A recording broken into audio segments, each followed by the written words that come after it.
Pwede yung gano'n. Kasi walang pwersa yun eh.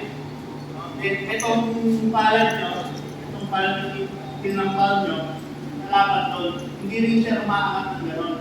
Kasi subukan nyo i-gano'n yung katawan nyo, pag kayo masakit.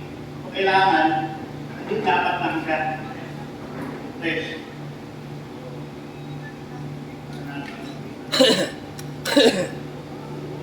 Kaya, between the knee balls, ito, isisipay mo.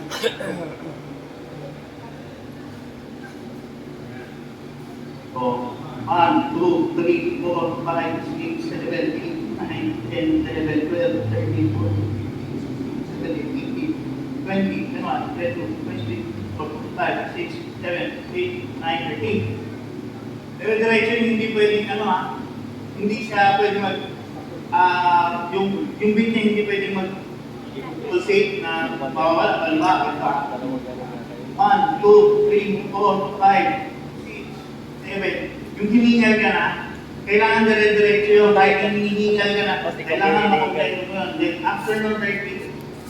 Breath. 2 breaths, you breath, no? So, yun pala. Kung mga kasi ngayon, hindi natin tinuturo yung mouth-to-mouth. Bakit? Opi. Hindi siya sensor. Yun, sakit yung pag-transfer ng sakit. Hindi kasi natin alam kung meron siyang sakit. May nakakahawa siya, may transferable siya. So, kung maging rescuer kayo, as much as possible, magkaroon kayo ng mouthpiece kayo, yung parang sa oxygen. Pero kayo yan. Always tubag talaga. Kung wala kayo nun, huwag nyo i-risk yung sarili nyo. Kasi nga, bago kung ano sakit ang magwa nyo, i-open nyo na lang yung mouth pagkatapos ng 30 compression, 30. Make sure na naka-clear yung airways niya. Kahit sublimate, para at least paano kayo makalabas na pasok na hangin.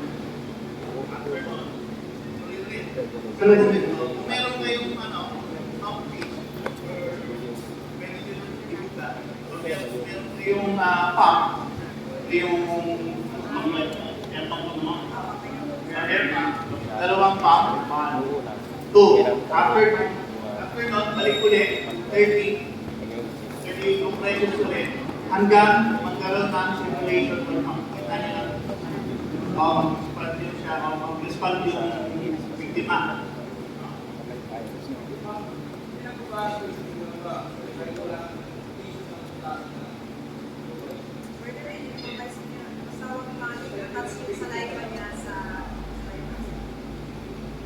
Ano naman kasi doon, nasa sa inyo na rin kung gusto nyo or hindi.